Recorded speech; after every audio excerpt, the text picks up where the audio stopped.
welcome back, or welcome if you're new. My name is Kyan, and this is Kyan is Booked. Today, we are going to be talking about all of the books I read in October, which I had a pretty decent reading month. I should have counted before I hit start, but hang on a second.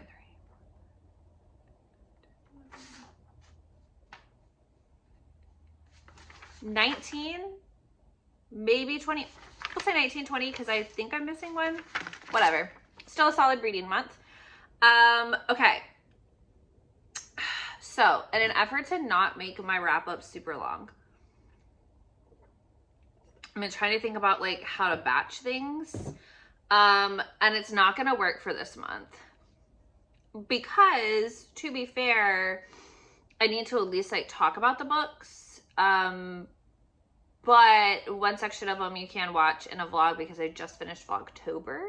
So let's start there. So Delicate Escape, I reread this. This is book 2 in the Sparrow Falls series. And this follows Shep and Thea. And, well, there's really nothing that you can tell me about this book. I did get the special fancy trope edition. So it lists all the tropes on the back here for me, and I'm absolutely obsessed with it. I submitted myself for the Broken Harbor one, and I'm trying to just like accept the fact I'm probably not going to get it. Anyways, this is a 5-star book for me. All of the Catherine Cowles that I'm going to talk about really quickly, all of those books I read in the weekend that I binged Catherine Cowles' vlog, so you can go and watch that, and I'll definitely link it here for you if you want like super in-depth thoughts. But I gave this one 5 stars. Then I read Echoes of You. So this is her Lost and Found series, and what do you call it? I got the cloth collection, which is like her really fancy like collection or whatever. And I'm trying to, did she put the, no, she didn't put it in this one. Okay.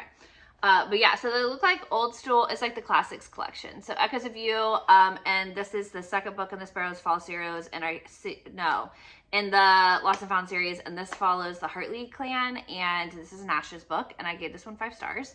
Nash was arguably my favorite hero of the series until we get to a specific book, and I'll let you know which book that is. Glimmers of You. I gave this one 5 stars. This follows Gray, which is the youngest sister of the Hartley crew or whatever, and the man that she's been madly in love with her entire life. And it has a really amazing type 1 diabetes rep, which is, I really love that this was a detail on the cloth collection. And it's also dedicated to one of like my really good books to friends, Ellie. So there's a special place in my heart for this one. Shadows of You follows Roan, and he is my favorite hero of this series by Catherine Cowles. He's the loner brother. He's the one who went through like a whole lot in like the beginning of the series, and is like slowly trying to dig himself out of the hole that he's put himself in, and he's really trying to be a part of his family. And then he essentially falls in love with the single mom and her daughter, and I don't know, watching him like totally love on the daughter is like one of my favorite things. So 5 stars for Roan. And then of course I read Ashes of You, which is Lawson, our big sheriff brother. He's the oldest of the family. He has 3 boys. They hire in a nanny. The nanny and Lawson actually have a little bit of a past, and they fall madly in love with each other, and it's 5 stars. This is a 5-star series for me from Catherine Cowles. None of the books rated lower than 5 stars. I would not say that it surpasses the Tattered and Torn series for me, but it is a very, very close second. So that is Catherine Cowles. Like I said, I'll link below if you want specifics, or you want my like in-depth thoughts like at the moment in time, because that entire vlog is me reading this series and crashing out, as my students would say. Okay, next up is going to be Visions and Death. So this is book, I don't even know what book number this is. Anyways, this is like 1920 of the In-Depth series, and this follows Eve as she runs down, let me make sure, yeah. So she runs down a serial killer who takes the eyeballs of his victims, which is super creepy. And then there's this lady who like, oh, I can tell the future, or like I get visions and stuff, who like inserts herself into everything as well. And you know, like Eve's like, I just really don't believe any of that stuff. Like, not trying to be rude, but like dumb, right? So it's a kind of like fun one where everybody's kind of like, oh my gosh, she's a psychic and stuff. And Eve's like, nah, dude, she's a liar. Like, she's just making stuff up. She Googled me before she got here. So Visions and Death, it was a reread for me, re-listen. Like I said, I've been binging the series on audio, and it was a 4-star 4 years ago, and it's a 4-star for me now. I'll go ahead and just talk about all of the In Death books that I read. So next up is Survivor in Death, and this is a really sad story of a girl who goes downstairs to get like an orange fizzy, which is like basically a Fanta drink, and hides from the people who come in, and they assassinate her entire family, including her best friend who was asleep in her bed, right? And then lo and behold, it comes out that something like there's a serious issue with like her dad and somebody else, and like so the recourse for all of that was to like send an assassin and murder the entire family. So she's a lone survivor, and Eve actually takes her in and cares for her instead of sending her with they call I think it's CPS, I don't know, they call it something different, but like essentially like Child Protective Services, and like, you know, like is there for her during all of this. And you know, we really get to see another side of Eve, of somebody like, you know, who she could be as a mom if she ever gets there. So I gave this one 5 stars, and it's still a 5-star. It was such a good book. Next up, I have Origin in Death, which in my humble opinion is that girl in this series. So this is definitely like, it's paranormal, it's not paranormal romance, it's a science fiction style series. It is romantic suspense, but I really feel like this book right here, when we talk about cloning and we talk about like breaking apart the idea of being able to like keep people and make multiple copies of yourself, like I really feel like this book like elevated the series to like true science fiction. Like it was one that I was just like, and what's so crazy about it is that you were right about who was doing it all, but not right at the same time, because like which version of the person was it was so complicated, and I confused myself so much throughout this that I was just like, this is brilliantly written and brilliantly done. Arguably one of my favorite in the series overall. So Origin in Death, it's a 5-star then, it was a 5-star now, because Origin in Death is that girl. Then I read Memory in Death, and this one actually, like every time I've read it, which is a whole 2 times, but both times I've read it, it's been like a really uncomfortable read for me, simply because like one of Eve's early foster moms comes back, and she's like a horrible, horrifically hateful woman, and tries to essentially blackmail Eve, because I mean, she's married to Rourke, and Rourke is a rich man, and like, I'll release your file, I'll tell everybody what you did, blah, blah, blah, like basically just like bringing up every single traumatic thing that could have happened in Eve's past, like front and center, right? So she's a horrible person, and then of course naturally someone kills her, so then Eve's responsible for figuring out who killed her. And it just like hurts my heart for it, because like Eve is really in the season of acknowledging her feelings as they come, and then trying to let things go. So like for this woman to walk back in and like act like she has any right to anything that Eve has built for herself is just, oh, it burns me up. So, and then the final In Death book that I read was book 22.5, which is Haunted in Death, and I don't think I own that because it is one of the novellas. So big reason why, other than like the 2 video concepts that I have for this, big reason why I'm doing a re-listen is because I skipped all the novellas last time. So this time around, like I'm trying really hard to make sure that like I listen to the novellas. So Haunted in Death came at a really good time. I assumed based off the title it was going to deal with something spooky, but essentially Eve, like there's a dead body that's found within this building that is said to be haunted by a famous singer that was killed there, right? And when they're excavating the building, they find her body, which nobody had found her body. She had just like gone missing. And the idea is that her lover killed her, right? So then the grandson of her lover is murdered in the same building. And then they find him, and then they find her. And then there's this idea that like her ghost is haunting the building. And like, that's why no businesses have ever been successful in that area, because like she is a soul that doesn't have a place to rest due to like what's happened. So yeah, it was like really fun concept. It was kind of fun to watch everybody else fall into the idea of ghosts, and Eve just be like, I'm embarrassed for all of you, because you know, our practical Eve, like she's not she's not gonna fall prey to all of that. So like it was just like really fun to watch and to be a part of. So really enjoyed it and really loved the fact that like I was able to read it in spooky season, even though I didn't plan that at all. So yeah, that was my in-depth read along reread. So I read like 4.5 of the in-depth books, and I am continuing it. I'm already on to the next one, or I'm 2 in at this point for November. So, all right, I returned the book to the library. Dang it. Okay, so I finished The Bone Shard Daughter, and I gave this one 4 stars because, and I don't want to go too far into it because I don't even really know like how to explain it other than the fact that Lynn is the Emperor's daughter. She had an accident happen to her and she lost a good portion of her memories. And within losing those memories, her dad does not believe that she can take over and become the new emperor because like she doesn't remember anything, right? But there's so much more going on like behind the scenes. And the hardest part about this one is the number of point of views that you had to keep up with so early on. Like I understand that like in the first book, like we're kind of building into what we're going to see in the second and the third book, but I was so overwhelmed from being with Lynn and then being over here with Jovis and then being over here and being with like one of the daughters of the governors and then over here, like it was just, there were so many things happening and I didn't understand how they all tied together, and I still kind of don't understand how they all tie together. And that's kind of why I gave it 4 stars, because I was like, it would have been nice if we had like 1 or 2 points of view and like mentions of certain things and then like kind of like eased in with their points of view later on. It was just really overwhelming. I am going to continue the series. I have the audiobook checked out from the library. I think so. Worst case too, like I'll just get the physical copy again. So yeah, I read that. Then I read The Bribe by Devoney Perry. This is what she wrote under, it's a Calamity Montana series, and this is what she wrote under her pen name, I believe, Willa Nash. So this follows a singer who is on the run, so she changes her identity, like moves up to Montana or whatever. She meets this guy, Duke, the sheriff, in Yellowstone National Park on like this like buffalo trail. And they like have kind of like an instant attraction type deal, but you know, he has to go back home and like she's not sure where she's landing just yet.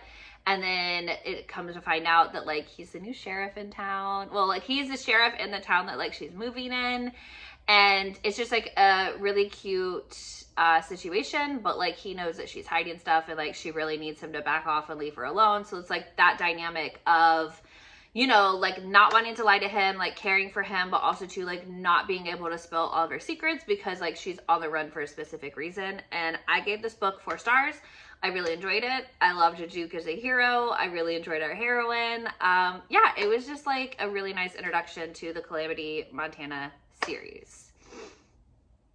Then I read Rewrite Our Story by Kat Singleton, and I was like up at 2 o'clock in the morning sobbing over this book because like childhood friends to like lovers, but then like this is a second chance because like he breaks her heart and doesn't want to like keep her anywhere, but they're madly in love with each other, but he didn't want her to not follow her dreams. And like I just was like so overcome with emotion for this. Like it was 5 stars. It was beautiful. Like she comes back and there's so many different moments that I just couldn't even believe that. Oh, sorry, I thought I heard something. I just couldn't even believe like how well he had listened to like her dreams and the things that she wanted. And I'm not going to ruin it because like I really don't want to tell you like all the little stuff that he did, but like it's so beautiful. And I don't know, like it's just one of my favorite romances. Like it really hurt my feelings, and it was gut wrenching from a second chance perspective because she's like, I can't go do this, I can't do this, I can't do this, and he's like, but I can't live without her anymore, I can't live without her anymore. And she's like, you had your chance, and she's trying really hard to set that boundary, and she's trying really hard to stand up, but like at the same time, like that's the love of her life. So it was so beautifully written. I gave it 5 stars. Like I honestly still think about it, and I haven't started the next book in the series because like I know that they're happy and they're together, but I'm just like, what if it goes back a little bit and they're not together? Like, it's just such a funny dynamic in my head right now, but it's a beautiful story, and like, I definitely recommend it. Then I read The Bluff, which is book 2 in the Calamity Montana series, and then this follows Everly and Huxley. So Everly is the heroine's best friend from the first book, and this is a marriage of convenience because Hux is trying to get like temporary custody or some level of custody of his daughter. And in order to do that, like, he has to change something. And the idea that like he's in a committed relationship with somebody was like something that he thought he could change and that it would be beneficial for him, right? And this, of course, always starts off with we're not going to fall for each other, we're not going to be together, blah, blah, blah, yada, yada. And then obviously turns into them like having the crazy feelings for each other and like wanting to be together and like basically essentially obsessed with each other, right? But then you have the dynamic of like, how do you switch from that to what do you call it? Like, how are you honest about that? And then when you're honest about it, how does it work out for you? So I really loved this. I gave this one 5 stars because I don't know, there was just something about Huxley that like pulled at my heartstrings because like I love a grumpy, like tortured hero, and he definitely fit the bill for that one. Already talked about Origin Death. Okay, so State of Suspense. I gave this book 4 stars. This is book 7 in the First Family series. And I didn't hate it, but it wasn't like one of my favorites in the series. Like, I kind of just felt like we were juggling a whole lot and like kind of just like always falling back on the repetition was a lot for me. We're always just like kind of falling back on the fact that like she's the first woman who's ever continued to work. It was also gut-wrenching because like the death of Tom Forster, who was like a really close friend with all of them, worked in the DA's office, and was killed in like a pretty horrific way, was like also really hard to deal with. So it was all in all just kind of like a, not an emotional book, but like I was just really surprised as to how far the corruption went within the government, which I shouldn't have been because like we've been busting apart like corruptive people for like this entire time. So I just like, I don't know, like, I guess I wanted more. I'm not really sure. The next book should be a doozy. We are left on kind of a cliffhanger, and the next book will be out on, I think, the 25th of December, so I don't have to wait too long.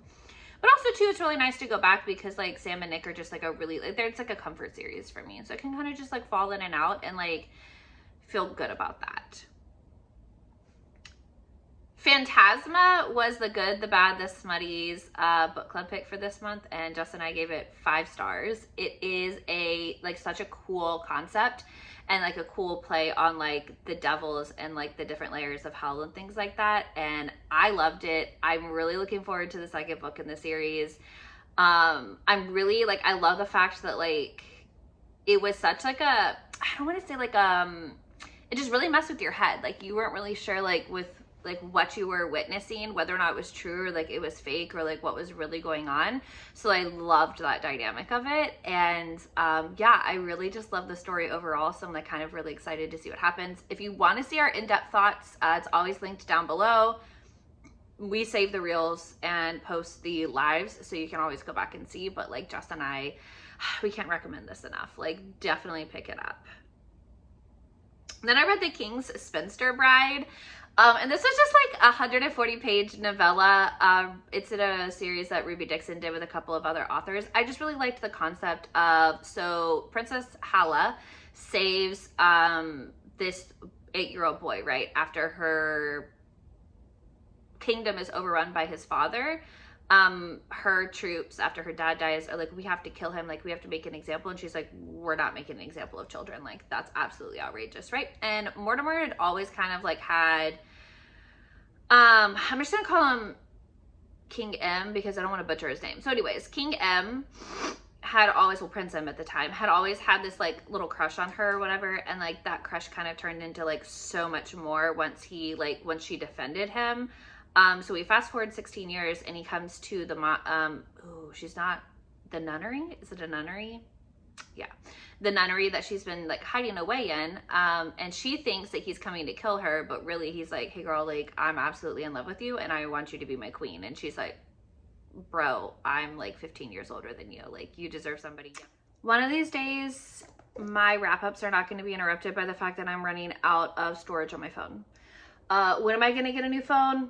Nobody knows. Will I get the max available storage possible? Absolutely.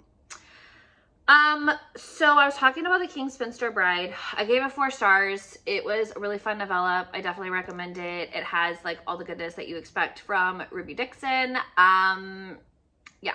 So I only have 2 more to talk about. So I finished Empire of Hate by Rena Kent. So this follows Daniel and Nicole. This is going to be featured in my next Rena Kent reading vlog.